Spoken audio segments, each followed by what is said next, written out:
అందరూ అర్జీ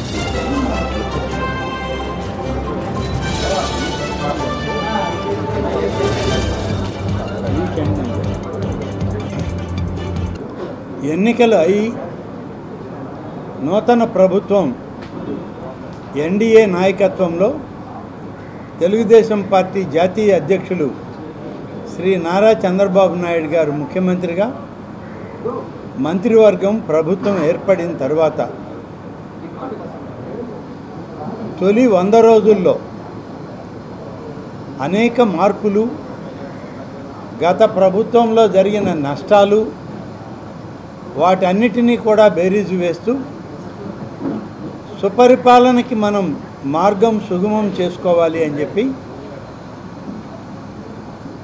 ముఖ్యమంత్రిగా చంద్రబాబు నాయుడు గారు, ఉప ముఖ్యమంత్రిగా శ్రీ పవన్ కళ్యాణ్ గారు, అలాగే బీజేపీ నాయకత్వం, రాష్ట్ర మంత్రివర్గం అంతా కూడా కలిపి అధికార యంత్రాంగాన్ని సమన్వయం చేసుకుంటూ వారి యొక్క బాధ్యతల్ని సమీక్షిస్తూ ముందడుగు వేస్తూ పోతూ ఉంది ఈ ప్రభుత్వం.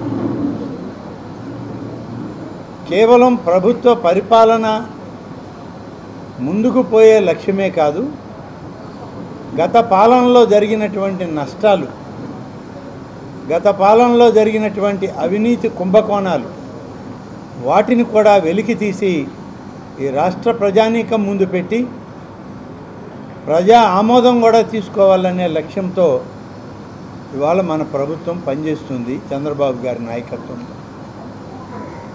ముందు చెప్పిన ప్రకారం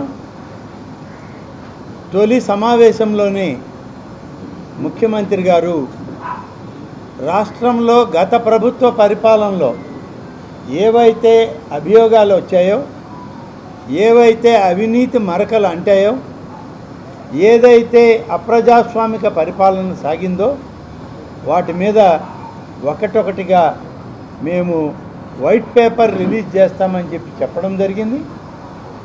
దాని ఆధారంగానే ఇవాళ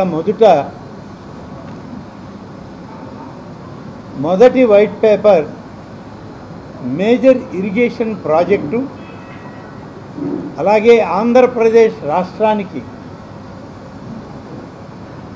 ముఖ్యంగా డెల్టాకే కాకుండా దానివల్ల సేవింగ్ వచ్చేటువంటి నీటిని నాన్ డెల్టా ప్రాంతమైన రాయలసీమకు మరల్చేటువంటి కార్యక్రమంలో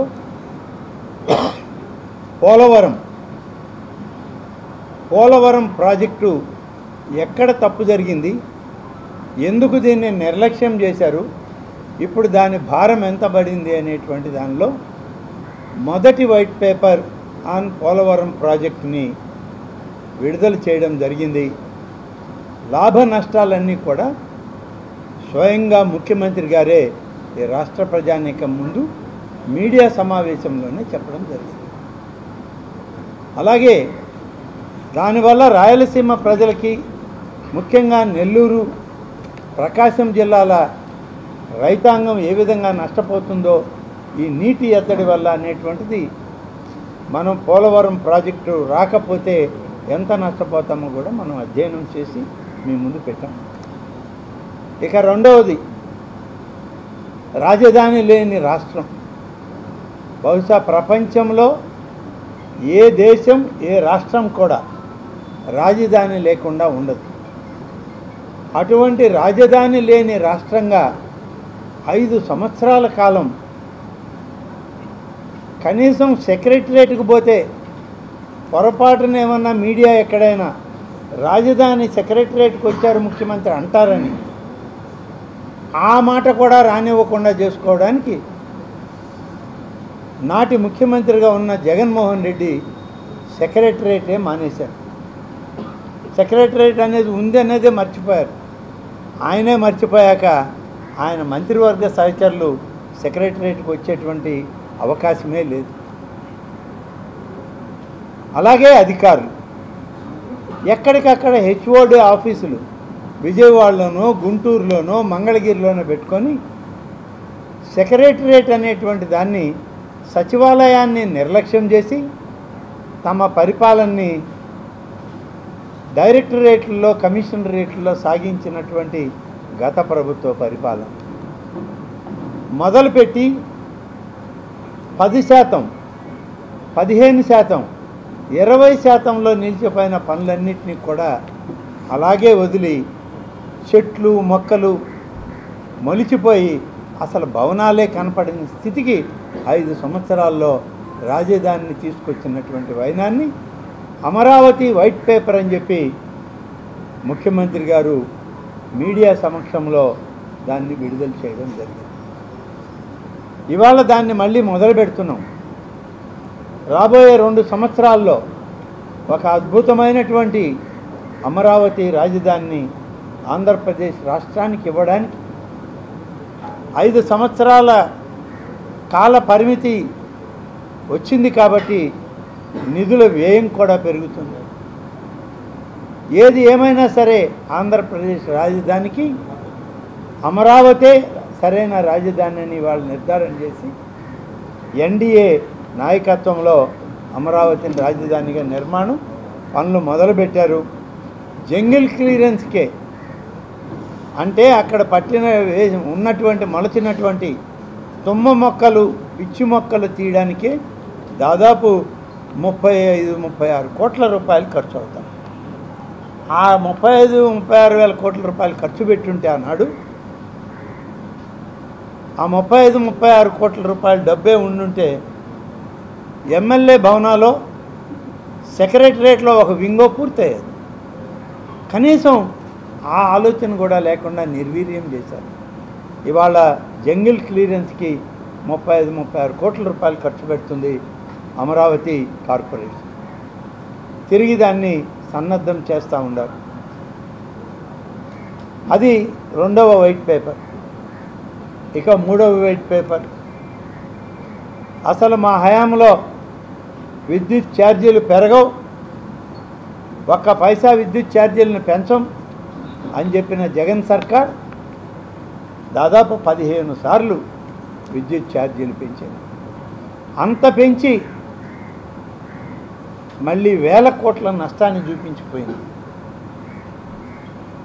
ఈ విద్యుత్ సంస్థలపైన వచ్చిన నష్టం మళ్ళీ దాన్ని ఏ విధంగా గాడిలో పెట్టాలి, విద్యుత్ సంస్థల్ని పట్టాలెక్కించాలంటే ఏం చేయాలనే దాని మీద మళ్ళీ ప్రజల దగ్గరికి ఇవాళ మళ్ళీ 3వ వైట్ పేపర్ని ప్రకటించి జరిగిన తప్పులు చెప్పాం.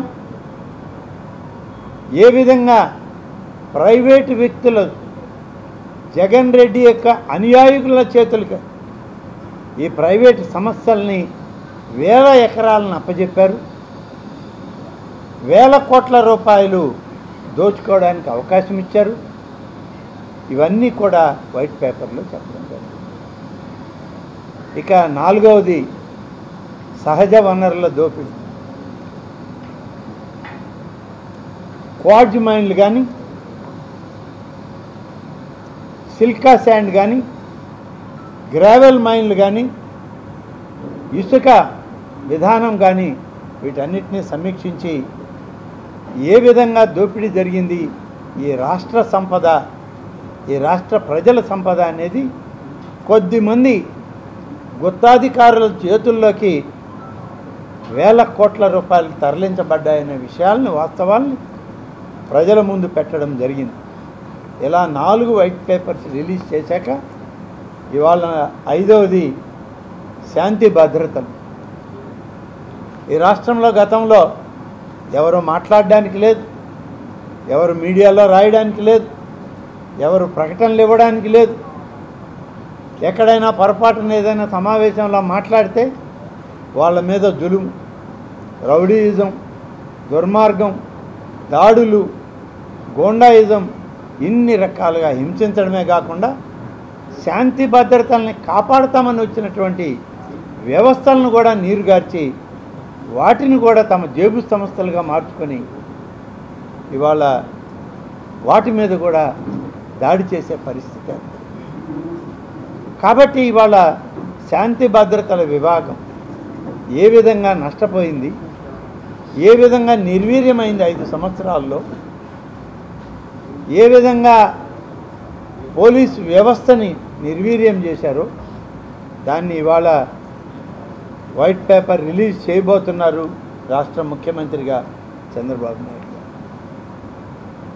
ఇంకా వాస్తవాలు ప్రజలకు చెప్పాల్సినవి ఉన్నాయి, చెప్పడం జరుగుతుంది. కాబట్టి ఇన్ని రకాలుగా ప్రభుత్వంలో గత 5 సంవత్సరాల్లో కేవలం పరదాలకి, తెరలకి పరిమితమైనటువంటి జగన్ రెడ్డి పాలన సాగిందే తప్ప రాజ్యాంగబద్ధమైన ప్రజాస్వామ్య పరిపాలన మాత్రం గడిచిన 5 సంవత్సరాల్లో వైసీపీ నాయకత్వంలో జరగలేదు అని చెప్పడానికి బాధపడాల్సిన పరిస్థితి వాళ్ళ ప్రజాస్వామ్యంలో ఉన్న ప్రజాప్రతినిధులుగా ఉన్న మా అందరిది. ఇంత దారుణమైనటువంటి పరిపాలన ముఖ్యమంత్రిని బహుశా ఏ దేశంలో, ఏ రాష్ట్రంలో మనం కూడా స్వాతంత్రం వచ్చిన తర్వాత చూసిన దాఖలాలు లేవు. ఇవాళ ఎంతోమంది పరిపాలన చేసిన మద్రాసు రాష్ట్రంలో ఉన్నటువంటి మనం, మద్రాసు రాష్ట్రం నుంచి విడిపోయిన ఆంధ్ర రాష్ట్రం, ఆంధ్ర రాష్ట్రం తెలంగాణ కలిసిన తర్వాత ఆంధ్రప్రదేశ్ రాష్ట్రం, తిరిగి ఇవాళ ఆంధ్ర రాష్ట్రంగా ఏర్పడితే 5 సంవత్సరాల విధ్వంసకర పరిపాలన ఏ విధంగా సాగిందో మన కళ్ళ ముందే అనేక సాక్ష్యాభూతాలు ఇవాళ మన ముందు ఉన్నాయి. ఇవన్నిటినీ సరిచేసుకోవాలి, దోపిడీని అరికట్టాలి, ఈ యొక్క అవినీతి సామ్రాజ్యానికి తుది పలుకులు పలకాలి. ఇప్పటికే ప్రజా తీర్పు ఇచ్చింది. ఎన్ని విన్యాసాలు జగన్ రెడ్డి అనుకో చేసినా ప్రజలు తిప్పుకొట్టారు, ఎన్డీఏకి మద్దతు పలికారు. ఇవాళ ఎన్డీఏ పాలన తీసుకొచ్చారు. ప్రధానమైనటువంటివి 2 అంశాలు ఈరోజు మీ ముందు పెట్టాలి, మీ అందరితో కూడా మాట్లాడాలి. మీ ద్వారా ఈ ప్రాంత ప్రజానీకానికి తెలిసి ప్రజల నుంచి కూడా స్పందన తీసుకురావాలని ఈనాడు మేము చేసేటువంటి ఈ ప్రయత్నం. ఎన్నికల సందర్భంలోనే మాట్లాడాం. మేము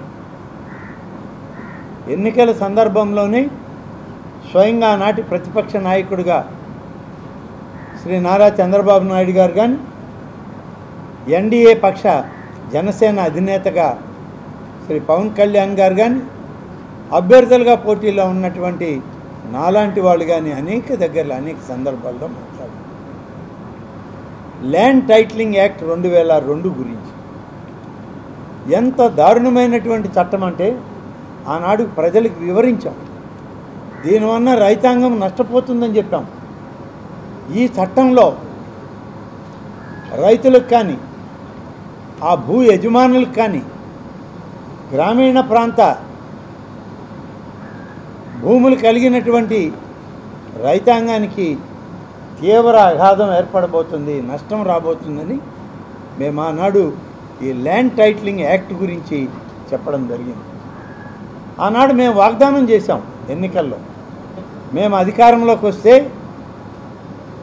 ఈ ల్యాండ్ టైటిలింగ్ యాక్ట్ని పూర్తిగా సమీక్షిస్తాం, అవసరమైతే దీన్ని రద్దుకి మేము కట్టుబడి ఉన్నామని చెప్పాం. రాష్ట్ర ప్రజానీకం ఆమోదించింది. ముఖ్యంగా గ్రామీణ ప్రాంత రైతాంగం వాళ్ళకున్న భయాందోళన, వాళ్ళకున్న ఆవేదన, వాళ్ళకున్నటువంటి ఆలోచన, మన ఆస్తులకి మనకే భద్రత లేదా అనేటువంటి ఒక భయం, వీటన్నిటినీ తిరిగి మళ్ళీ మేము ఎన్నికల్లో గెలిచి అధికారంలోకి రాగానే ఆనాడు మా కళ్ళ ముందు కనబడిందంతా సమీక్షించుకున్నాం. ఈ చట్టాన్ని సమీక్షించడం కాదు, పూర్తిగా రద్దు చేయాలి అనేటువంటి ఆలోచనతో మేము మొన్న జరిగినటువంటి కేబినెట్ సమావేశంలో రాష్ట్ర ముఖ్యమంత్రి చంద్రబాబు నాయుడు గారి అధ్యక్షతన రాష్ట్ర మంత్రివర్గం అంతా ఏకగ్రీవంగా ఈ చట్టాన్ని రద్దు చేయడానికి తీర్మానించుకుని దాన్ని రేపు శాసనసభలో బిల్లు రూపకంగా తెచ్చి ఇంతకుముందు ఈ చట్టం బిల్లు రూపకంగా ఆమోదం పొందింది. ఇప్పుడు అదే చట్టాన్ని మనం రద్దు చేయాలంటే సభ ద్వారానే ఆ బిల్లుని రద్దు చేసుకోవాలి. దీన్ని రద్దు చేసిన తర్వాతనే ఇది యాక్సెప్ట్ కాబడదు, ఆమోదించబడదు. అందుకని దీన్ని శాసనసభకు తీసుకురావాలని మేము క్యాబినెట్లో దీన్ని ఆమోదించడం జరిగింది. దీనిలో 2-3 అంశాలు మీకు చెప్తాను. ఈ చట్టంలో రద్దు చేయాలనేటువంటి అంశం మీద మీరు కూడా అవగాహనతో ఉంటే, ప్రజలకు కూడా అవగాహన కలిగితే ఏ ఒక్కరు దీన్ని ఉపేక్షించరు. ఇదేదో మా రాజకీయ ప్రయోజనం కోసం చేసేది కాదు. ఈ రాష్ట్ర ప్రజల యొక్క ప్రయోజనం, రాష్ట్ర రైతాంగం యొక్క ప్రయోజనం కోసం రద్దు చేయడానికి ఆంధ్రప్రదేశ్ టైటిలింగ్ అథారిటీని ఈ యొక్క 2022ని రద్దు చేయడానికి నిర్ణయించాం. దీంట్లో ఏముందంటే టైటిల్ రిజిస్ట్రేషన్ ఆఫీసర్ అని ఉంది. టైటిల్ రిజిస్ట్రేషన్ ఆఫీసర్ అంటే మన అందరికీ తెలుసు, మన ఆస్తిని మనం అమ్మినా కొన్నా లేకుంటే వారసులకు ఇచ్చిన రిజిస్ట్రేషన్ దాఖలా చేస్తాం. ఈ రిజిస్ట్రేషన్ ప్రక్రియకి ప్రభుత్వం ఒక వ్యవస్థను పెట్టింది. రిజిస్ట్రేషన్ చట్టం ఉంది, రిజిస్ట్రేషన్ శాఖ అధికారులు ఉన్నారు, ఆన్లైన్ సిస్టమ్ పెట్టారు. ఈ చట్టంలో ప్రభుత్వ అధికారి అనేటువంటి పదాన్ని తొలగించి ఎవరైనా దీన్ని రిజిస్టర్ చేయొచ్చు, టైటిలింగ్ రిజిస్టర్ అధికారిగా ప్రభుత్వం అపాయింట్ చేయొచ్చు. ప్రభుత్వ అధికారిని కాదు, ఎవరినైనా అనే పదం పెట్టారు. ఎవరినైనా అంటే ఎవరు? వైసీపీ శాసనసభ్యుడా, లేకుంటే వైసీపీ ఈ జిల్లాకు సంబంధించిన మంత్రా, లేకపోతే వైసీపీకి సంబంధించిన గూండాల, వైసీపీకి సంబంధించిన నాయకుల, ఎవరు ఆ ఎవరైనా అనే పదం క్లియర్గా రాజ్యాంగబద్ధంగా ఏర్పడిన ప్రభుత్వంలో అనేక విభాగాల్లో అధికారులు ఉన్నారు. ఒక జిల్లా తీసుకుంటే జిల్లా రిజిస్ట్రేషన్ అధికారి ఉన్నాడు, డిప్యూటీ రిజిస్ట్రేషన్ అధికారులు ఉన్నారు, అసిస్టెంట్ రిజిస్ట్రేషన్ అధికారులు ఉన్నారు, సబ్ రిజిస్ట్రార్లు ఉన్నారు. అలాగే సచివాలయానికి మార్చామన్నారు, సచివాలయంలో కూడా ఒక రెవెన్యూ అధికారి ఉన్నాడు. కానీ మొత్తానికి ఈ చట్టం ద్వారా ఎవరైనా ఉండొచ్చు అంటే ఎవరు ఉండాలి? ఎవరైనా అనే దానికి ఏం డిస్క్రిప్షన్ ఇవ్వాల చట్టంలో. అంటే ఏ వైసీపీ అధికారినైనా నాయకుడినైనా ఒక అధికారిగా పేరు రాస్తే వాళ్ళు ఎవరైనా ఇది ఈ భూమి ఫలాని ఎలా ఇదంటే ఆయనదే భూమి. 2 సంవత్సరాల లోపల అయ్యా ఈ భూమి ఆయనది కాదు నాది అని భూ యజమాని రావాలి మన దగ్గరికి. ఎవరి దగ్గరికి రావాలి? ఈ టైటిలింగ్ రిజిస్ట్రేషన్ అధికారి దగ్గరికి రావాలి. వైసీపీ చట్టంలో ఎవరినైతే పెడతారో ఆయన దగ్గరికి పోవాలి. ఆయన వైసీపీ వ్యతిరేకంలో ఉన్న రైతు అయితే ఇది నీది కాదు ఆయనదే పో అంటే ఆయన ఎక్కడికి వెళ్ళాలి అప్పీల్కి? మధ్యలో ఎవరు లేరు. తహసీల్దార్ లేడు, ఆర్డీఓ లేడు, జాయింట్ కలెక్టర్ లేడు, కలెక్టర్ లేడు, సీసీఎల్ఏ లేదు. నేరుగా హైకోర్టుకి వెళ్ళాలి. సివిల్ కోర్టుకు కూడా పోవడానికి లేదు అది ఈ చట్టం ప్రకారం. జిల్లా కోర్టులు కానీ జిల్లాలో ఉన్న సివిల్ కోర్టులకు కానీ ఎక్కడికి పోవడానికి అధికారం లేదు ఈ చట్టంలో. నేరుగా హైకోర్టుకే వెళ్ళాలి. నేరుగా హైకోర్టుకి వెళ్ళడానికి ఎంతమందికి వెసులుబాటు ఉంది? లక్షలాది మంది, కోట్లాది మంది రైతులు, పేద వర్గాల ప్రజలు ఉన్న ఈ రాష్ట్రంలో హైకోర్టుకి వెళ్ళి ఈ భూమి నాదే అని చెప్పి రుజువు చేసుకోవాల్సిన ఒక దుస్థితి ఒక సామాన్య రైతుకి, సామాన్య పౌరుడికి ఈ చట్టం ద్వారా దఖలపరిచే ప్రయత్నం చేశారు వైసీపీ ప్రభుత్వంలో అని చెప్పి. అందుకని ఈ టైటిల్ రిజిస్ట్రేషన్ ఆఫీసర్ ఎవరినైనా అని పెట్టడంలోనే వాళ్ళ యొక్క దుర్మార్గపు ఆలోచన బయటపడతా ఉంది. ఇది ఒక కారణం. ఈ రెండవది, సివిల్ కోర్టులు కూడా దీంట్లో జోక్యం కలిగించుకోవడానికి లేదు. ఆఖరికి జిల్లా స్థాయిలో ఉన్న ఏ కోర్టుకు కూడా దీనికి అధికారం లేదు మేము చేస్తామని చెప్పడానికి. అన్నీ కూడా హైకోర్టుకే పోవాలి. ఒక అరెకరా ఎవరైనా ఉండి అయ్యా నా భూమి వాళ్ళు తీసుకున్నారని అంటే హైకోర్టుకు పోవాలి. ఒక సామాన్య పేదవాడికి ఒక నా ఎస్సీలు, నా ఎస్టీలు, నా బీసీలు, నా మైనారిటీలు అని గుండెలు బాదుకున్నటువంటి జగన్మోహన్ రెడ్డి ఇవాళ సామాన్య రైతులకి, ఎస్సీ, ఎస్టీ, బీసీ మైనారిటీలకి ఇదేనా నువ్వు ఇచ్చే సంక్షేమం? ఇదేనా నువ్వు ఇచ్చిన చట్టం? ఇంత దుర్మార్గంగా ఆలోచిస్తావా? పేదవాళ్ళ ఆస్తులు గుంజుకోవడానికి ఒక చట్టాన్ని తయారు చేశారు. అలాగే ఎవరైనా వారసత్వం కింద ఎవరైనా ఇప్పుడు నా ఆస్తి నా కొడుక్కి నేను రాసిచ్చినా అది టైటిల్ రిజిస్ట్రేషన్ అధికారి ఎవరైతే వైసీపీ వాళ్ళు నియమించారో అతని దగ్గర చేసుకోవాలి. ఇంకెక్కడా లేదు భాగం. నా రిజిస్ట్రేషన్ చెల్లదంటే నా కొడుకు పోయి హైకోర్టుకు పోయి తెచ్చుకోవాలి. ఇది మా నాన్న పిత్రార్జితం అయ్యా నాకు ఇచ్చాడని చెప్పుకోవడం. ఎంత దారుణమైనటువంటి పెట్టారు. రిజిస్ట్రేషన్ వ్యవస్థ నిర్వీర్యం, జిల్లా రెవెన్యూ వ్యవస్థ నిర్వీర్యం, న్యాయ వ్యవస్థను నిర్వీర్యం చేసి ఈ చట్టాన్ని తీసుకొచ్చి హడావుడిగా ఈ చట్టాన్ని పెట్టి స్టేక్ హోల్డర్స్తో సంబంధం లేకుండా, స్టేక్ హోల్డర్స్ అంటే దీనిలో ప్రధానంగా రైతు సంఘాలు, అలాగే అధికార యంత్రాంగం, అలాగే అనేక మంది స్వచ్ఛంద సంస్థలు, వీళ్ళందరి అభిప్రాయాలు ఏమీ తీసుకోకుండానే స్టేక్ హోల్డర్స్ని నిర్లక్ష్యం చేసి ఈ చట్టాన్ని రూపొందించారు. ఈ చట్టాన్ని వాళ్ళు అమలు చేసే విధానం కూడా ఏంటంటే ఎవరైనా వచ్చి ఇది నా ఆస్తి ఒక పట్టా రాసిందంటే ఒరిజినల్ పట్టా ఈ టైటిల్ రిజిస్ట్రేషన్ అధికారి వైసీపీ ఏర్పాటు చేసేటువంటి అధికారి దగ్గర ఒరిజినల్ ఉంటుందట. జెరాక్స్ కాపీ మాత్రమే లబ్ధిదారునికి ఇస్తారు. ఈ జెరాక్స్ కాపీ ఎందుకు పనికిరాదు, 4 తీసుకొని కూడా పనికిరాదు, లోన్ తీసుకోవడానికి అసలు పనికిరాదు, ఏ బ్యాంకుకి పోయినా దీన్ని చెల్లుబాటు కాదు. దీని మీద ఏదైనా డిస్ప్యూట్ ఉంటే జెరాక్స్ కాపీతోనే అప్పీల్కి వెళ్ళాలంట. ఒరిజినల్ డాక్యుమెంట్ ఎవరంట? ఈ ఒరిజినల్ డాక్యుమెంట్ ఎవరి దగ్గర ఉంటుందంటే టైటిల్ రిజిస్ట్రేషన్ అధికారిని ఎవరైతే వైసీపీ నాయకులు నిర్ధారిస్తారో వాళ్ళ దగ్గర ఉంటుంది. ఒరిజినల్ డాక్యుమెంట్ ఉన్నప్పుడు వాళ్ళు కుదవ పెట్టుకోవచ్చు, బ్యాంకులకు పెట్టుకోవచ్చు, లేదా దాన్ని జించి ఇంకొకరికైనా రాసి. ఎంత దారుణమైనటువంటి రిజిస్ట్రేషన్ చట్టాన్ని వాళ్ళు తీసుకొచ్చి జెరాక్స్ కాపీలతో రైతాంగాన్ని మోసం చేయడానికి తయారైనటువంటి వ్యవస్థ ఒకటి సృష్టించారు. అందుకనే ఈరోజు కనీసం మర్యాద గౌరవం కూడా రైతాంగానికి లేకుండా రక్షణ ఇవ్వాల్సినటువంటి ప్రభుత్వం, రైతుల ఆస్తులకు రక్షణ ఇవ్వాల్సిన ప్రభుత్వం రైతుల్ని సంఘ విద్రోహ శక్తులుగా చూసి మార్చే ప్రయత్నం ఈ చట్టం ద్వారా జరిగింది అని చెప్పడానికి సిగ్గుపడుతుంది.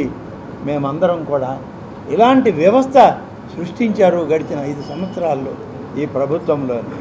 పాత ప్రభుత్వం టైటిల్ రిజిస్ట్రేషన్ అధికారి దగ్గర జనరల్ పవర్ ఆఫ్ అటార్నీ కూడా భూ యజమానులకు సంబంధించింది ఒరిజినల్ వాళ్ళ దగ్గర పెట్టాలట, జెరాక్స్ మాత్రమే లబ్ధిదారుల దగ్గర ఉండాలి.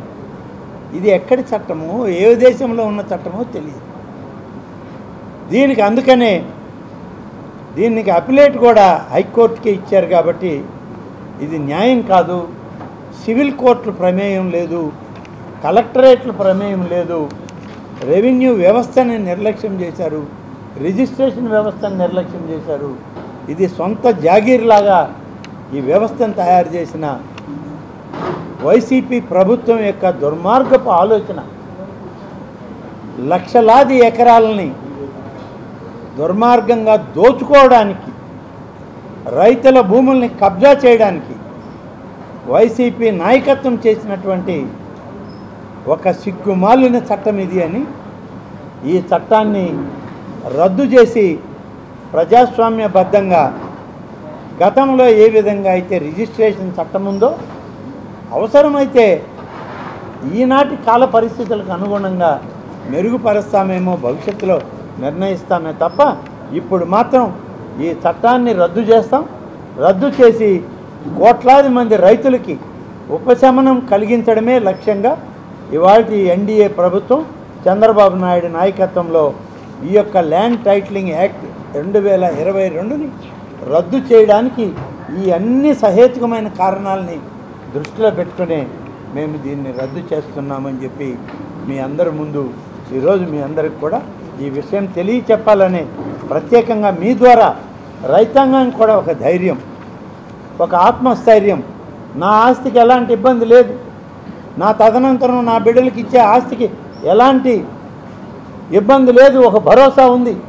తెలుగుదేశం ప్రభుత్వం, ఎన్డీఏ ప్రభుత్వం నా ఆస్తులకు రక్షణగా నిలబడ్డది, నా కుటుంబానికి రక్షణగా నిలబడ్డది చంద్రబాబు నాయకత్వంలోని ఈ ప్రభుత్వం అని చెప్పి ఒక ఆత్మస్థైర్యాన్ని, ఒక భరోసాని ఈ రాష్ట్ర ప్రజానికానికి కలిగించడానికే మేము చేసినటువంటి ఈ ప్రయత్నం. దీనివల్ల యథాతథంగా ఎవరి భూములు వాళ్ళవే, ఎవరి ఆస్తులు వాళ్ళవే, దాని ప్రకారమే మేము నిర్ణయం చేయడం జరుగుతాము. ఇక రెండవది న్యాచురల్ రిసోర్సెస్.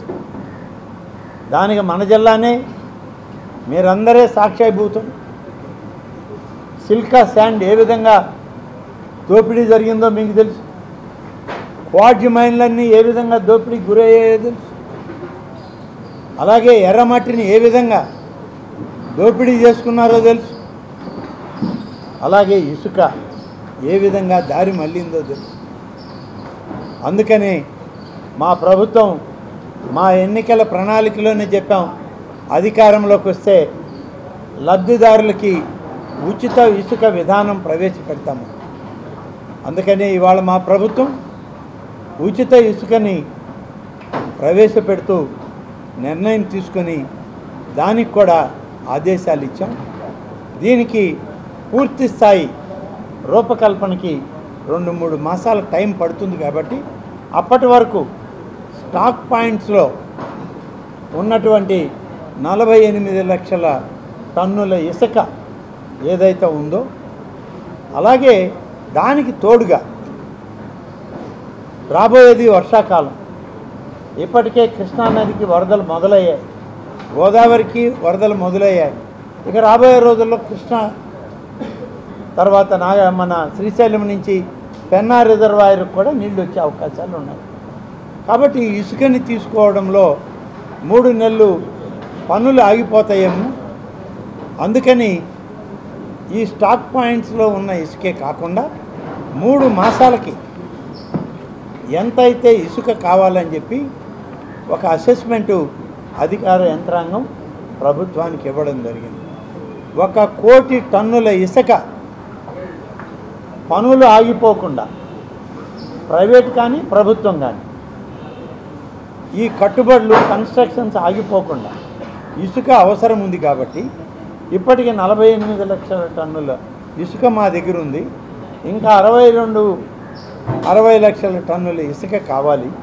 ఈ 60 లక్షల ఇసుక కూడా మేము సేకరించడానికి ఇప్పటికే గోదావరి కృష్ణ బ్యారేజీల దగ్గర అక్కడ ఉన్నటువంటి డంప్ యార్డ్స్లో ఇసుకని తరలించి స్టాక్స్ పెట్టి ఈ 3 నెలలు ఇసుక కొరత ఈ రాష్ట్రంలో లేకుండా, ఉన్న ఇసుక రాష్ట్రం దాటి బయటకు పోకుండా రాష్ట్రంలో ఉన్నటువంటి అన్ని జిల్లాలకు కూడా సరఫరా అయ్యే విధంగా ఉచిత ఇసుక విధానాన్ని మేము ఇవాళ అమలు చేయడానికి నిర్ణయించుకున్నాం. మరొక 2-3 మాసాల్లో మళ్ళీ ఉచిత ఇసుక విధానాన్ని కొత్త గైడ్లైన్స్తో కొత్తగా రూపకల్పన చేసి పటిష్టమైన విధానంతో ఇంకా మెరుగైనటువంటి ఉచిత ఇసుక విధానాన్ని అమలు చేయడానికి ఈ ప్రభుత్వం కట్టుబడింది. కాబట్టి ఈ విధంగా ఈ 3 మాసాలు కూడా ఇసుక కొరత రానికూడదని చెప్పి మిగిలినటువంటి ఇప్పుడున్న 40 లక్షలు, కొత్తగా రావాల్సిన 70 లక్షల టన్నుల ఇసుకను కూడా సేకరించి పెట్టుకొని 3 మాసాలు ఎటువంటి ఇబ్బంది లేకుండా మరీ ముఖ్యంగా ఈ యొక్క కన్స్ట్రక్షన్స్లో పనిచేసేటువంటి కూలీలు మన రాష్ట్రం వాళ్ళు ఉన్నారు, ఇతర రాష్ట్రాల నుంచి పనికి వచ్చిన వాళ్ళు ఉన్నారు. ఇసుక లేకపోతే వాళ్ళకి పని లేదు, వాళ్ళకి పని లేక ఇబ్బందులు పడే పరిస్థితి దినదినగండంగా తయారవుతుంది. అందుకనే అంతవరకు మాత్రమే ఈ 3 మాసాలకి ఇసుకని సేకరించి ఆ 2 నదుల నుంచి, అవసరమైతే పెన్నా నది నుంచి కూడా రాయలసీమ జిల్లాల్లో ఎక్కడైతే స్టాక్ యార్డ్స్ ఇసుక లేదో అక్కడికి కూడా మన ఇసుకని కూడా అవసరమైతే తరలించేదానికి ప్రభుత్వమే ఒక విధానాన్ని రూపకల్పన చేసి చేయాలని చెప్పి ఈ ఉచిత ఇసుక విధానాన్ని అమలు చేయడానికి ప్రభుత్వం నిర్ణయించింది.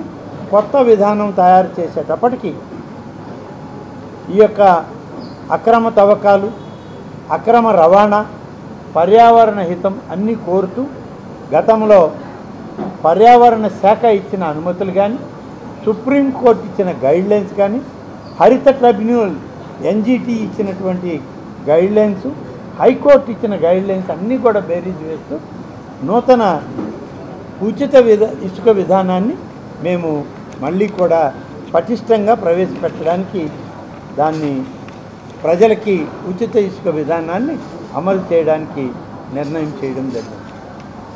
నిన్న మొన్న చూశాను నేను ఎక్కడో వైసీపీ నాయకులు ఒక ప్రకటన ఇచ్చారు. అప్పుడే అప్పులకి పోతున్నారు తెలుగుదేశం నాయకులు, తెలుగుదేశం ప్రభుత్వం, మేము అప్పులు చేస్తే తప్పన్నారు, అప్పుడే అప్పులకి వెళ్ళిపోయారు అన్నారు. మీరు చేసినటువంటి పనే నాయన, మీరు సృష్టించిన అగాధమే. ఆ అగాధాన్ని ప్రజల మీద భారం పడకుండా పూడ్చుకునే ప్రయత్నంలో కొంతమేర అవసరమైతే బ్యాంకు రుణాలు తీసుకోవాల్సిన అవసరం. ఇప్పుడు కూడా వాళ్ళు దేని గురించి మాట్లాడారు? అప్పులకి వెళ్ళామని. 2000 కోట్ల రూపాయలు అప్పులకి వెళ్ళింది ఈ రాష్ట్రం అన్నారు. దేనికి వెళ్ళాం? 84 రోజుల క్రితం అంటే దాదాపుగా 2.5 మాసాల క్రితం రైతుల దగ్గర నుంచి ధాన్యాన్ని మీరు కొనుగోలు చేశారు. రైతు భరోసా కేంద్రాలు పెట్టామన్నారు. రైతు భరోసా కేంద్రాల ద్వారా రైతుల ధాన్యాన్ని కొనుగోలు చేసి రైస్ మిల్లర్లో స్టాకులు పెట్టారు. 84 రోజులు కూడా రైతులకి డబ్బు ఇవ్వలేదు. దాదాపుగా 1700 కోట్ల రూపాయలు డబ్బు రైతులకు ఇవ్వాల్సి ఉంటే మీరు 84 రోజులుగా ఇవ్వకపోతే రైతుల యొక్క గుండెలు పగిలి ఆర్తనాదాలతో ఈ ప్రభుత్వం దగ్గరకు వచ్చారు. ఏంటి మీకు వచ్చిన కష్టం అని అంటే, మా ధాన్యాన్ని మేము తక్కువ రేటుకైనా అమ్ముకునేవాళ్ళం, లేదు మేము ప్రభుత్వ రేట్ ఇస్తాం, మీకు మంచి మార్జిన్ ఇస్తామని చెప్పి మా దగ్గర మీరు కొనుగోలు చేశారు. ఆనాడు ఉన్నటువంటి వైసీపీ నాయకత్వం కొనుగోలు చేసి రైస్ మిల్లులో పెట్టి కొనుగోలు చేసిన ధాన్యానికి డబ్బులు ఇవ్వలేదు. మాకెవరు దిక్కు ఇవ్వాల? మాకు దగ్గర స్లిప్ మాత్రం ఉంది. రైస్ మిల్లు యొక్క రసీదు కూడా లేదు. రైతు భరోసా కేంద్రంలో ఇచ్చిన స్లిప్ ఉంది. ఆ స్లిప్పులే మాకు ఇవాళ ఆధారం. మాకు డబ్బు ఇప్పించండి బాబు, లేదా మా ధాన్యం వదిలేయండి అని అంటే ప్రభుత్వంలో ఒకసారి కొనుగోలు చేసిన రైతు ధాన్యం తిరిగి మళ్ళీ తోలాలి అంటే లోడింగ్, అన్లోడింగ్, ట్రాన్స్పోర్ట్ ఛార్జీలు అన్నీ మళ్ళీ రైతు మీద పడతాయి. రైతు మీద భారం పడకూడదనే భావంతోనే 2000 కోట్ల రూపాయలు మేము సివిల్ సప్లైస్ కార్పొరేషన్, ఇది రాష్ట్ర ప్రభుత్వానికి పెన్షన్లకో జీతాలకో కాదు, సివిల్ సప్లైస్ కార్పొరేషన్కి 2000 కోట్ల రూపాయలు అప్పు తీసుకోవడానికి ప్రభుత్వం కౌంటర్ గ్యారంటీ ఇచ్చి మీరు అప్పు తెచ్చుకోండి అంటే సివిల్ సప్లైస్ కార్పొరేషన్ కూడా కేంద్ర ప్రభుత్వ సంస్థ అయిన నబార్డ్ బ్యాంక్ నుంచి 2000 కోట్ల రూపాయలు తీసుకొచ్చి 1000 కోట్లు ఇప్పటికి ఇచ్చారు వాళ్ళు మొదటి విడతగా. ఈ 1000 కోట్లు రైతాంగానికి దాదాపు 50,000 మంది రైతులకి 50,000 మంది రైతులకి ఈ యొక్క 1,000 కోట్ల రూపాయలు బకాయిలు చెల్లించడం జరిగింది. మీరు పెట్టిపోయిన బకాయిలు ఇంకా ఇవ్వాల్సింది ఉంది 700 కోట్ల రూపాయలు. రెండవ విడత 1,000 కోట్ల రూపాయలు ఇది ఖర్చు పెట్టి వస్తే రైతులకు ఇవ్వడానికి మేము సహాయం చేస్తామని కేంద్ర ప్రభుత్వ సంస్థ అయిన నాబార్డ్ బ్యాంక్ ఇస్తానంటే దానికి కూడా అప్లై చేస్తే ఆ 1,000 కోట్లు రాగానే సివిల్ సప్లైస్ కార్పొరేషన్ నుంచి మిగిలిపోయినటువంటి 30,000 రైతులకు కూడా ఈ ధాన్యానికి ఇవ్వాల్సిన డబ్బు వాళ్ళ బకాయిలు కట్టడానికి మాత్రమే మేము తయారు చేయడం జరిగింది. ఇది మేము చేసినటువంటి అప్పు. మేమేమి పప్పు బెల్లాలకో లేకుంటే మీలాగా దారి దోపిడీ చేసుకోవడానికో ఖర్చు పెట్టాల. మీరు మోసం చేసినటువంటి రైతాంగాన్ని మీ వల్ల దుర్మార్గమైన ఆలోచనకి మోసపోయిన రైతాంగానికి వాళ్ళ ధాన్యం మన దగ్గర ఉంది కాబట్టి ఆ ధాన్యం విలువకి మేము ఇవాళ ప్రభుత్వ పరంగా మీరు చెల్లించలేకపోయిన డబ్బుని మేము రైతులకు చెల్లిస్తున్నాము.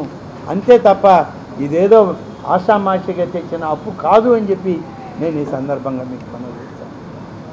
కాబట్టి రైతుల ప్రయోజనాలకి మేము చేస్తే మీరు రైతుల ప్రయోజనాలకు కాదు, మీరు మీ స్వప్రయోజనాలకి మీ రాజకీయ ప్రయోజనాలకి మీ సొంత ఖజానాలు నింపుకోవడానికి ఈ రాష్ట్రాన్ని తాకట్టు పెట్టారు తప్ప మరొకటి కాదు. ఈరోజు మళ్ళీ కొత్తగా ధాన్యం కొనుగోలు కొత్త విధానం కూడా మేము ఆలోచించమని అధికారులకు చెప్పాం.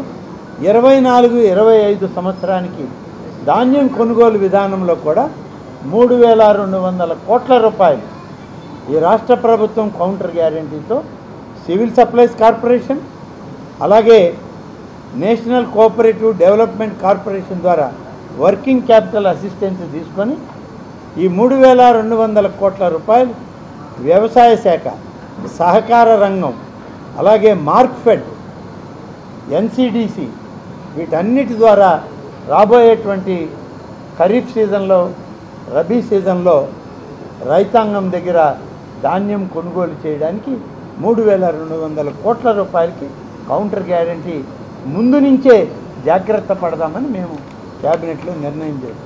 ఇంత ప్రధానమైనటువంటి విషయాల పట్ల రాష్ట్ర ప్రభుత్వం ఒక మంచి ఆలోచనతో ఈ రాష్ట్ర రైతాంగాన్ని ఆదుకోవడానికి రాష్ట్ర ప్రజలకి ఊపిరి పీల్చుకోవడానికి మేము ప్రయత్నం చేసి 100 రోజుల లోపల మా కార్యక్రమాలను మేము నిర్వహిస్తూ ఉంటే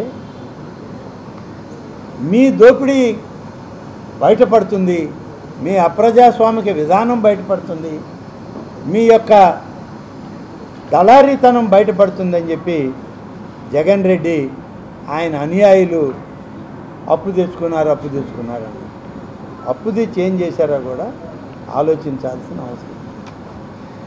కాబట్టి ఇలాంటి ప్రధానమైనటువంటిది మనం గమనిస్తే ల్యాండ్ టైటిలింగ్ యాక్టు మేము చెప్పింది కాదు, కేంద్ర ప్రభుత్వం ఇచ్చింది అన్నాడు జగన్మోహన్. చాలా మంచి చట్టం అని కూడా సర్టిఫికేట్ ఇచ్చాడు. ఈ చట్టం చాలా మంచి సర్టిఫికేట్ మేము తెచ్చిందని ఆయన బాగా చెప్పాడు. ఈ మంచి చట్టంలో నిబంధనలు ఇవి ఆలోచించండి అందరు. మరి రేపు ఆయన ఆస్తి ఆయన బిడ్డలకి ఇస్తాడు, ఇదే జెరాక్స్ కాపీలు తీసుకుంటాడా? ఏ విధంగా చేస్తాడో చూడాలి. కాబట్టి ఆయనకు ఒక చట్టం, మరొకరి పేదవాడికి ఒక చట్టం కాదు. నీతి ఆయోగ్ అనే ఒక సంస్థ, కేంద్ర ప్రభుత్వం అధీనంలో ఉన్న సంస్థ, నీతి ఆయోగ్లో ఒక డ్రాఫ్ట్ పేపర్ తయారు చేసి భారతదేశంలో అన్ని రాష్ట్రాలకు పంపించింది. ఈ డ్రాఫ్ట్ పేపర్ని చదివి ఏమైనా మనకి గ్రామీణ ప్రాంతాల్లో మీ రాష్ట్రాల్లో ఉపయోగపడద్దా, దీంట్లో మార్పులు చేర్పులు ఏమైనా ఉన్నాయా, మీరు ఆలోచన చేసి మాకు రాయండి అని అంటే నేరుగా దాన్ని చట్టాన్ని చేసి వదిలిపెట్టారు. నీతి ఆయోగ్ అడిగింది ఏంది, మీరు బాగా పబ్లిక్ డిమాండ్ పెట్టండి, పబ్లిక్ డెమాన్స్ట్రేషన్ చేసి వాళ్ళ దగ్గర నుంచి మంచి ఇన్పుట్స్ తీసుకోండి, మంచి ఆలోచనలు తీసుకోండి, మాకు సలహాలు ఏంటి, సూచనలు ఏంటంటే దాన్నే చట్టం చేసి నీతి ఆయోగ్ చెప్పిందని వాళ్ళ మీద అభాండం వేశారు. మరి నీతి ఆయోగ్ చెప్తే ఈ దేశంలో 30 రాష్ట్రాలు ఉన్నాయి, 29 రాష్ట్రాలు ఇది అమలు చేయలే. బీజేపీ రాష్ట్రాలు కూడా అమలు చేయలే. ఒక్క ఆంధ్రప్రదేశ్లో జగన్మోహన్ రెడ్డి నాయకత్వంలోని వైఎస్ఆర్ కాంగ్రెస్ పార్టీ ప్రభుత్వమే అమలు చేసింది. ఏంటి మీ ఆలోచన? ఇంత అనాలోచన ఏంటి? లేకుంటే దుర్మార్గపు ఆలోచన ద్వారా ఈ రాష్ట్రాన్ని కొల్లగొట్టాలనే? నేను మీడియా మిత్రులందరికీ ఒక్కటి జ్ఞాపకం చేసుకోండి, నేను మనవి చేస్తాను. నేను ఎన్నికలకు ముందే ఒక సందర్భంలో ఒక మీడియా సమావేశంలో చెప్పాను, అప్పటి రాష్ట్ర ముఖ్యమంత్రి జగన్మోహన్ రెడ్డి జిల్లా కలెక్టర్లని రెవెన్యూ అధికారులకి ఇన్స్ట్రక్షన్స్ ఇచ్చారు. త్రూ రెవెన్యూ డిపార్ట్మెంట్ ద్వారా 13 జిల్లాలకి, కొత్త జిల్లాలు కాకుండా 13 జిల్లాలకు తీసుకొని 13 జిల్లాల్లో జిల్లాకు 10,000 ఎకరాలు విలువైన భూమిని ఐడెంటిఫై చేయండి, నేను ఇచ్చిన పేర్లకి వాటిని మీరు రికార్డు చేసి మాకు అప్పచెప్పండి అని ఆయన 1,30,000 ఎకరాలకి ప్రజాధనాన్ని దోచుకోవడానికి ఒక టెండర్ పెట్టాడు. నేను ఎన్నికలకు ముందు చెప్పా, బహుశా మీడియా మిత్రులందరికీ గుర్తుండుంటే. దానిలో భాగమే ఈ చట్టం ద్వారా దోపిడీ చేసుకోవడానికి తయారైంది నాటి వైఎస్ఆర్సీపీ ప్రభుత్వం, జగన్మోహన్ రెడ్డి నాయకత్వం. ఎందుకు ఈ దోపిడీ? ఏం చేసుకుంటావు నువ్వు? ఉండేది 2 బిడ్డలు, లక్షణంగా ఉండారు, 4-5 ప్యాలెస్లు కట్టుకున్నారు, తండ్రి హయాంలోనే 1,000 కోట్లు దోచుకున్నారని నీ మీద సిబిఐ, ఈడీ, ఏసీబీ అన్ని కోర్టుల్లో కేసులు ఉన్నాయి. ఇంకా ఈ దోపిడీ ఎవరికి అవసరమయ్యా? ఏం ఉద్ధరిస్తావు? దీన్ని ఏం చేసుకోవడానికి చేసావు? మనకు కావాల్సింది చివరిలో 6 అడుగుల స్థలం, 4 ఆప్తులు. ఇవాళ 4 కుటుంబ సభ్యులు కూడా లేరు నీ తోడు రావడానికి. ఎందుకు ఇలాంటి పరిస్థితి నీకు దాపురించిందో నువ్వు ఆలోచించుకో. Palace to palace, palace to palace నేను వెళ్ళిపోతున్నాను నీ మీడియాలో లీక్ ఇస్తే లాభమే ఉంది? నీవు ప్యాలెస్లకు నువ్వు పోతుండవు, నువ్వేమో ప్యాలెస్ నుంచి పూరి గుడిసికి రావడం లేదు. నువ్వు పోయేదే ప్యాలెస్ టు ప్యాలెస్.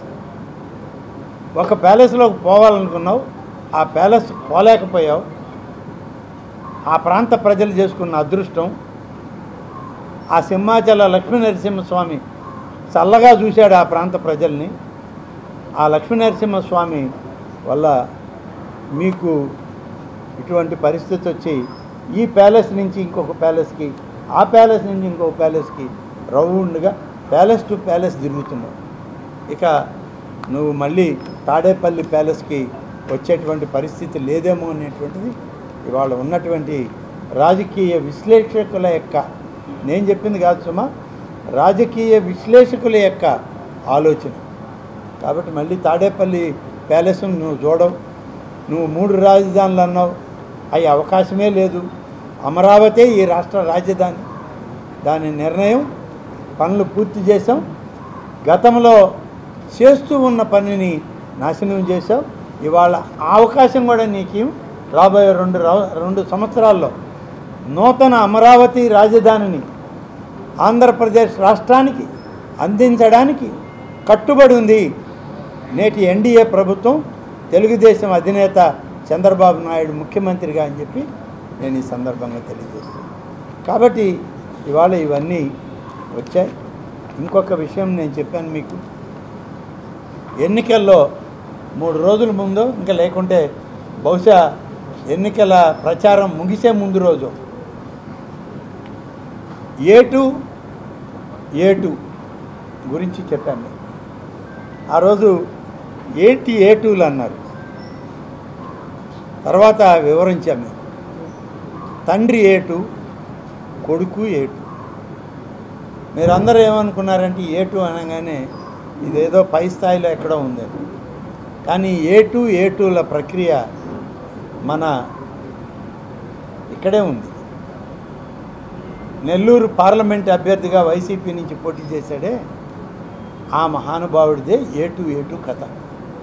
ఆయన తండ్రి కూడా ఏటువే. ఒక మర్డర్ కేసు ముద్దాయి, ఇవాళ అనేక మర్డర్లకు ముద్దాయి ఈ ఏటు, అనేక దోపిడీలకి ఈ ఏటు ఇవాళ నిదర్శనం. ఏటుగానే మిగిలిపోతే బాగుండదు. ఉన్న A1 ప్యాలెస్ నుంచి ఇంకొక ప్యాలెస్కి ఇతర రాష్ట్రాలకు వెళ్ళిపోయాడు. నేను కూడా A1 స్థాయికి ఎదగాలి అని పాపం విశాఖపట్నంలో ఆయన చేసిన అరాచకం, ఆయన చేసిన దుర్మార్గపు కార్యక్రమాలు, సభ్య సమాజం చీకొట్టేటువంటి కార్యక్రమాలన్నీ చూసి ఇవాళ ట్విట్టర్ బాబాయిని ట్విట్టర్ తాతయ్య చేసి A1గా ముద్రేసింది సమాజం. ఇవాళ ఇటువంటి వ్యక్తులు మన అదృష్టం, నెల్లూరు జిల్లా ప్రజల అదృష్టం. భగవంతుడు ప్రజల్లో వాళ్ళకి ఒక నమ్మకాన్ని, ఒక విశ్వాసాన్ని వాళ్ళకి ఇచ్చి ఇటువంటి బడుద్దాయిలు మీకు వద్దు నాయనా అని చెప్పి వాళ్ళ చేత వాళ్ళల్లో పూని వైసీపీకి 10 సీట్లు పోగొట్టారు, పార్లమెంటు పోగొట్టి వాళ్ళని ఇంటికి పంపించి ఇవాళ తెలుగుదేశం పార్టీ పట్టం కట్టడం జరిగింది. ఇటువంటి దుర్మార్గపు నాయకులు ఇవాళ మనకు అవసరం అనేటువంటిది 5 సంవత్సరాల్లో చెయ్యని విధ్వంసం లేదు, 5 సంవత్సరాల్లో చెయ్యని దురాగతాలు లేవు, సభ్య సమాజం ఏమనుకుంటుందని కూడా లేకుండా ఇవాళ సిగ్గుమాలి పాత్రికేయ సమావేశం పెట్టి దానిలో ఎవరి గురించి మాట్లాడాలి? ఆయన తన మీద నిందలు వేసిన వాళ్ళ గురించి మాట్లాడాలి, లేకుంటే ఆయన ప్రజల గురించో లేకుంటే దీనికి కారకులైనటువంటి వాళ్ళ గురించో మాట్లాడాలి. పాపం మొత్తం ఆయన ప్రెస్ మీట్ అంతా మీడియా వాళ్ళని బూతులు తిట్టడానికే జరిగింది. మీడియా వాళ్ళని తిట్టుకున్నాడు. మరి అదే మీడియాను ఉపయోగించి ఎన్ని ట్విట్టర్ పోస్టింగ్లు పెట్టావయ్యా తాతయ్య, ఎన్ని ట్విట్టర్ పోస్టింగ్లు పెట్టావు, ఎంత అసభ్యంగా ప్రవర్తించావు ఆ ట్విట్టర్లో. మా యువనాయకుడు లోకేష్ గారించి ఎంత అసహ్యంగా ట్వీట్లు చేశావు, మా నాయకుడు చంద్రబాబు నాయుడు గారి గురించి, ఎన్డీఏ నాయకుడు జనసేన నాయకుడు పవన్ కళ్యాణ్ గారి గురించి ఎంత అసభ్యంగా మాట్లాడు. ఆఖరికి పవన్ కళ్యాణ్ గారి యొక్క కుటుంబ వ్యవస్థ గురించి కూడా నువ్వు ట్వీట్లు చేసావే. ఇవాళ ఆనాడు నీకు బాధ కలగలేదా? ఆనాడు నువ్వు సిగ్గుపడాలి అని అనుకోలేదా? ఇవాళ మీడియా సమావేశాల్లో మీడియా వాళ్ళనే తిడతావా? కాబట్టి నేను మీడియా మిత్రులందరినీ కూడా కోరుకునేది, ఇటువంటి మీడియా సమావేశాలని దయచేసి మీరు కూడా దూరంగా ఉంటే బాగుంటుంది. మీరు ఆ మీడియా సమావేశాలకు పోయి ఆయన తిట్లు శాపనార్థాలు మీరెందుకు పడాలా? మీకెందుకు ఆ బాధ? పాపం చెప్పండి. ఇవాళ మమ్మల్ని తిట్టాడు, మమ్మల్ని విమర్శించాడు, ఏదో మా బాధలు మేము పడతాం. రాజకీయాలు మీరు ఒక సంస్థల్లో, వ్యవస్థల్లో జర్నలిస్ట్ అనేది రాజ్యాంగంలో ఒక 4వ వ్యవస్థ, 4వ ఒక మంచానికి 4 కోళ్ళు అన్నట్టు భారత రాజ్యాంగం వ్యవస్థకి 4వ స్తంభం, మూలస్తంభం జర్నలిజం. మీరెందుకు ఇతరుల దగ్గర శాపనార్థాలు తినడం, బూతులు పడడం, తిట్లు తినడం? కాబట్టి ఇటువంటి వాళ్ళ యొక్క మీడియా సమావేశాలను వీలంత వరకు మీరు అవాయిడ్ చేయండి. తప్పొప్పు లేదని ఉంటే మీరు బహిరంగంగా చెప్పండి. మా వల్ల ఉంటే మేము సరి చేసుకుంటాం, ప్రభుత్వంలో ఉన్నామని. మాకేం అహం లేదు, అహంకారం లేదు. ఇంకా 5 సంవత్సరాల పరిపాలనలో ఉంటాం. తప్పకుండా 5 సంవత్సరాల కాలంలో మేము మంచి చేయడానికే మా సమయాన్ని వెచ్చిస్తాం. ఏ క్షణంలో కూడా మా వ్యక్తిగత జీవితం కానీ, వ్యక్తిగతంగా విలాసవంతమైన జీవితానికి మేమెవ్వరం కూడా అవకాశం ఇవ్వము. మీకు మీడియా ముందు నేను మళ్ళీ ఒకసారి చెప్తున్నా, ఏ పరిస్థితుల్లో కూడా వ్యక్తిగతమైనటువంటి విలాసవంతమైన జీవితాలకి మేము అలవాటు పడము. కేవలం ప్రజల సంక్షేమం శ్రేయస్సు కోసమే ఈ 5 సంవత్సరాల కాలంలో మేము ఎన్డీఏ పాలనలో తెలుగుదేశం పార్టీ శాసనసభ్యులుగా మంత్రులుగా మా ధర్మాన్ని మేము నిర్వర్తిస్తాం. అందుకే అనాదిగా వస్తున్నటువంటి మనకున్నటువంటి ఆ యొక్క ఉపమానం ధర్మో రక్షిత రక్షిత అనేటువంటి దాన్ని మేము కొనసాగిస్తూ తప్పనిసరిగా ఎన్డీఏ ప్రభుత్వంలో ధర్మం 4 పాదాల మీద నిలబడడానికి మీ సహాయం సహకారం కూడా కోరుతూ, ఎందుకంటే ఆ స్థాపనలో మీదే 4వ పాదం కాబట్టి మీ యొక్క అవసరం కూడా మాకు కావాలి, మీ సహకారం కావాలి. రాష్ట్రం చాలా ఇబ్బందుల్లో ఉంది, చాలా కష్టాల్లో ఉంది. నేను మీ ముందు ఇవాళ మేమందరం మాట్లాడుతున్నాం, వేల కోట్లలో మీకు లెక్కలు చెప్తున్నామంటే ఖజానాలో ఉండి కాదు, ఖజానా లేదు, ఖజానా ఖాళీ అయింది. మైనస్ ఖజానాని మాకు అప్పచెప్పిపోయారు. అయినా కొద్ది కొద్దిగా అక్కడ ఇక్కడ జమ చేసుకొని మేము ప్రభుత్వాన్ని నడుపుతున్నాం. రేపు కేంద్ర ప్రభుత్వం కొత్త ఓటాన్ అకౌంట్ బడ్జెట్ పెట్టబోతున్నాం. దాని తర్వాత కొన్ని నిధులు వస్తాయి. కేంద్ర ప్రభుత్వం యొక్క ఆలోచన కూడా మాకు సహాయం చేసే విధంగా ఉంది. కాబట్టి కొంత మా ప్రభుత్వానికి ఈ యొక్క ఓటాన్ అకౌంట్ బడ్జెట్తో మార్చి 31 వరకు మా ప్రభుత్వాన్ని కొనసాగిస్తూ రాబోయే 4 సంవత్సరాలు మంచి భవిష్యత్తులో ఆర్థిక స్తోమతను పరిపుష్టితం చేసుకుని ప్రభుత్వ పరిపాలనని మేము సాగిస్తామని చెప్పి మీ అందరికీ తెలియజేస్తూ, ఒక విషయం మీకు చివరిగా పార్టీకి సంబంధించి ఈ జిల్లాకి సంబంధించిన ఒక విషయం మీకు చెప్పాలి. ఇప్పుడే మా పార్టీ పార్లమెంట్ అధ్యక్షుడు శ్రీ అజీజ్ గారితో, అలాగే తెలుగుదేశం పార్టీ రాష్ట్ర నాయకుడు శ్రీ మన వెంకటేశ్వర రెడ్డి గారితో మాట్లాడాను.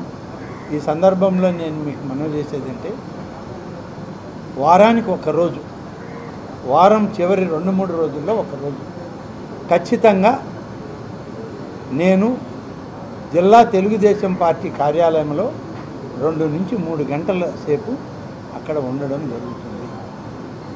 మా జిల్లా పార్టీలో ఉన్నటువంటి ఉమ్మడి జిల్లాలో ఉన్న మా శాసనసభ్యులు, మా పార్టీ నాయకులు, ప్రజా సమస్యల పట్ల అవగాహన కలిగిన వాళ్ళు ఎవరైనా సరే తెలుగుదేశం పార్టీ కార్యాలయానికి రావచ్చు.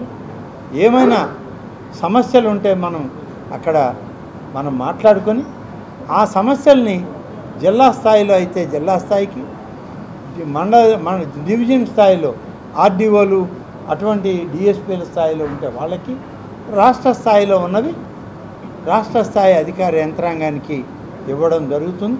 త్వరలోనే మనకి ఇన్ఛార్జ్ మంత్రులు కూడా వేయడం జరుగుతుంది అనేటువంటి అభిప్రాయం ప్రభుత్వంలో ఉంది. త్వరలో ఇన్ఛార్జ్ మంత్రి గారు కూడా వస్తారు.